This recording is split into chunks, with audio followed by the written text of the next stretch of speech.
thank you very much. And Ambassador Puri, DG, Mr. Robert Madeline, all the friends from McKinsey, Microsoft, and all other friends there.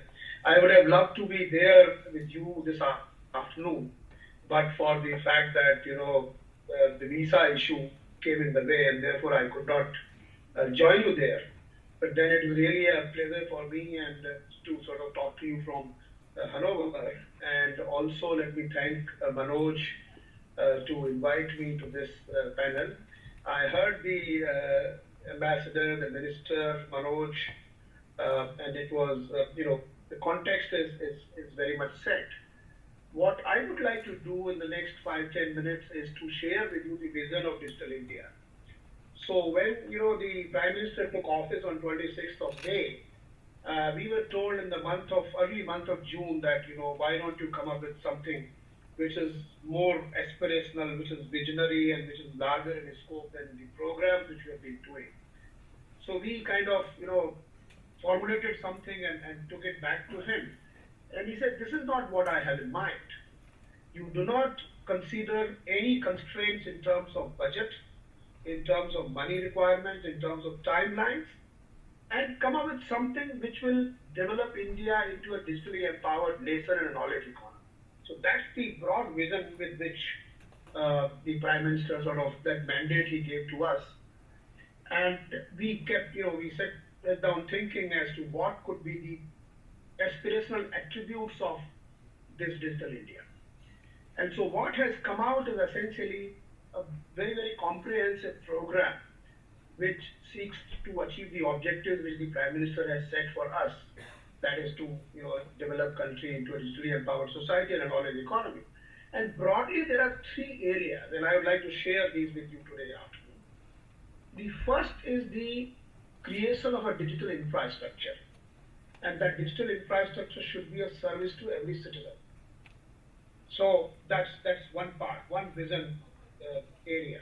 The second area is essentially create softwares and systems which people should be able to access seamlessly.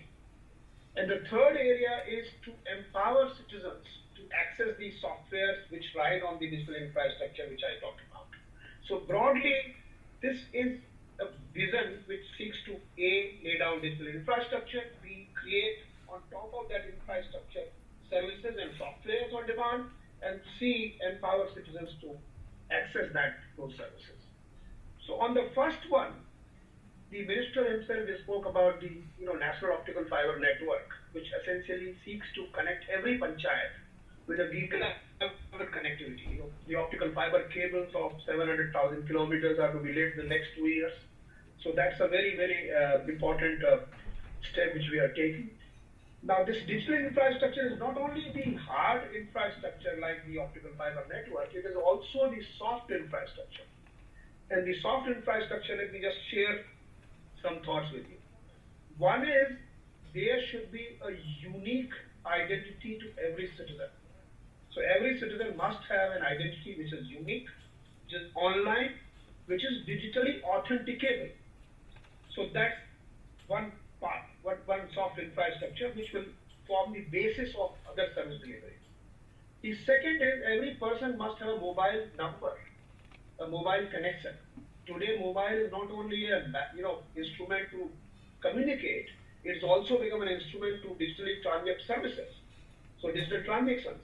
So therefore, that is the aim which we have in the Digital India vision. The third is every person must have a bank account. So the budget this year and the economic survey this year talked about Janadhan, that's the scheme which the Prime Minister announced in the last 4 months.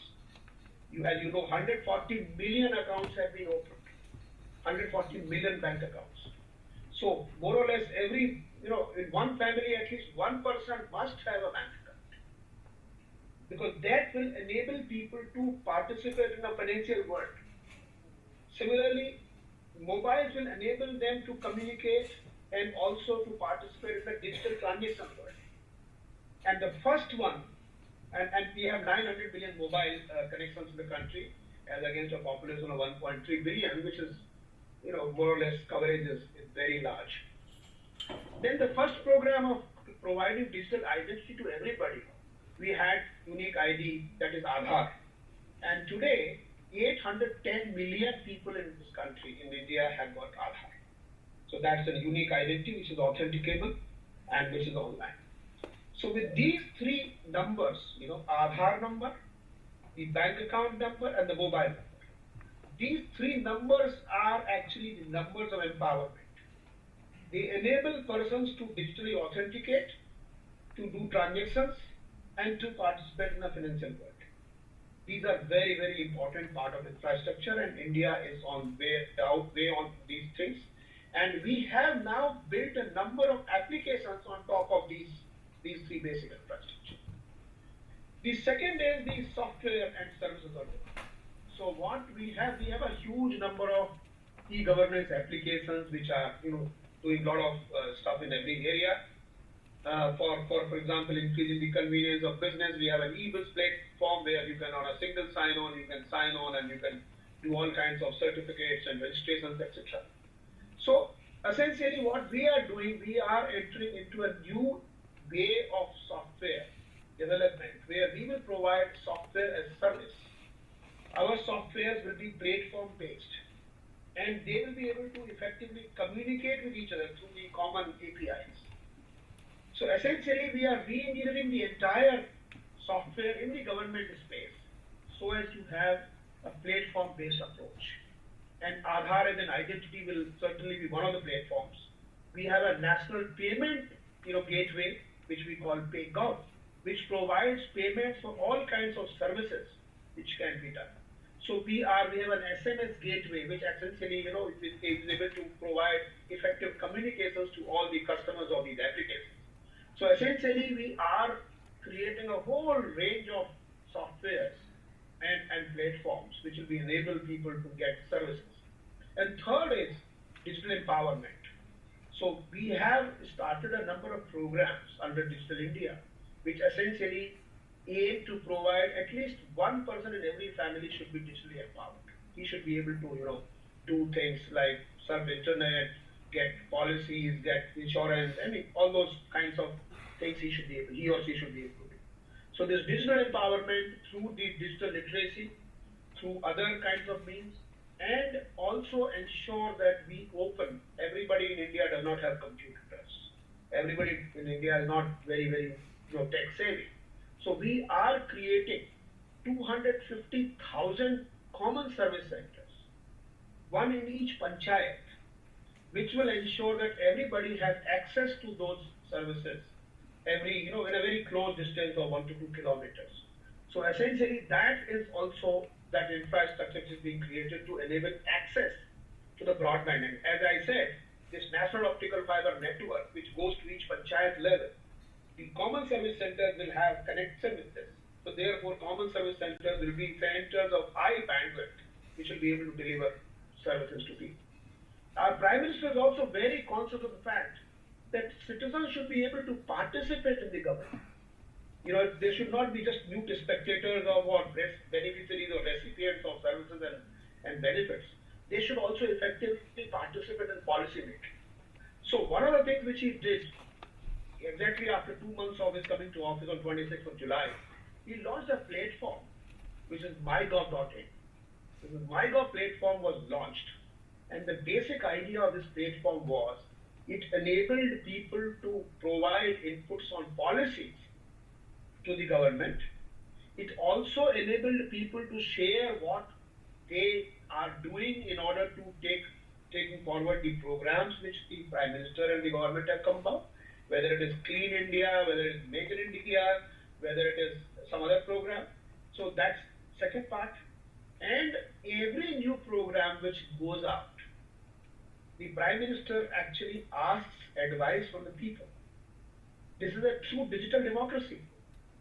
So essentially, our Prime Minister talks every, alternate Sundays, so he talks something called Man Ki Baat.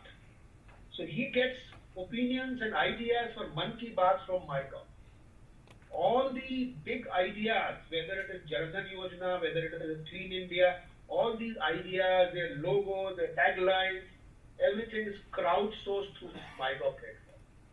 Today we have more than 800,000 custom users and contributors of micro platform, and we never realized that there was so much creativity out there, and people were ready to contribute, and they are contributing. All people from India, from outside India, friends like Manoj and everybody is collaborating and contributing to that platform. So it's an extremely powerful platform, and actually growing leaps by leaps and bounds. And I think the 1 million mark will be crossed in a couple of months from now. So this is broadly the contours of digital India. Now, for example, internet, one of the basic problems which internet today faces is authentication of one's identity. There are large number of cases where people have been sort of spoofing their identity. Identity is a very serious problem.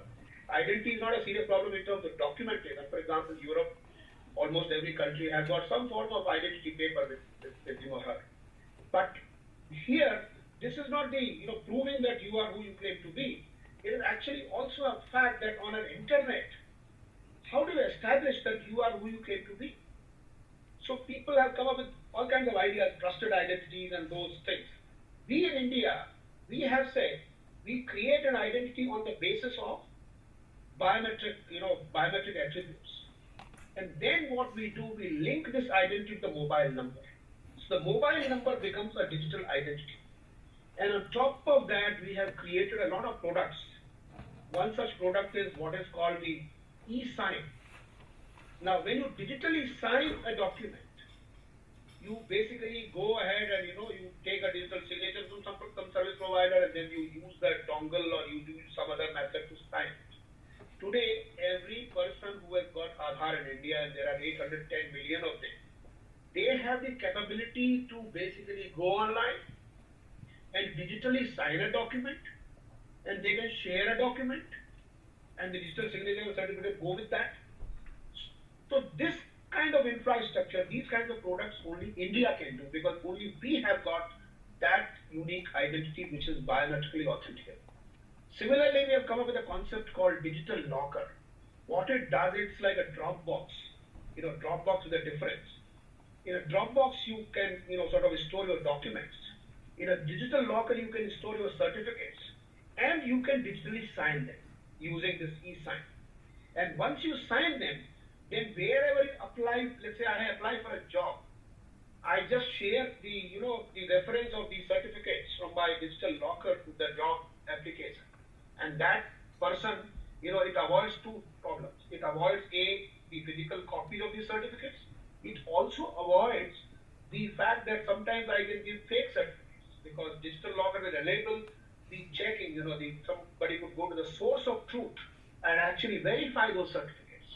So essentially, this is an architecture which is able to be created only because we have a very, very robust digital identity. We have started, for example, in a banking sector, we have started a very, very frugal banking, so that through a mobile device, one is able to do as robust banking as anybody could do through ATM or through any other instruments. So what we are doing is, India is not really sort of following certain trends and things. India is innovating, and India is actually leapfrogging in some sense. And we are able to create new products and new things which are able to contribute towards digital India. With regard to, we have been certainly getting a lot of collaboration and cooperation, as Ambassador Puri spoke about, from European Union, from the many countries, and we are all, we always welcome those thoughts and ideas and their sort of information technology power to basically contribute and collaborate with us. But actually what we are doing is now going to certainly transform the way we do things in a digital world. And our Prime Minister is very clear that we should go forward, and we should create a scenario where a person, a common man, is able to transact. And in one of the speeches which he says, India should be in the mobile of every poor person. The government should be in the mobile of every poor person. That's the ultimate vision. So thank you very much for giving me this opportunity to share a few thoughts about Digital India.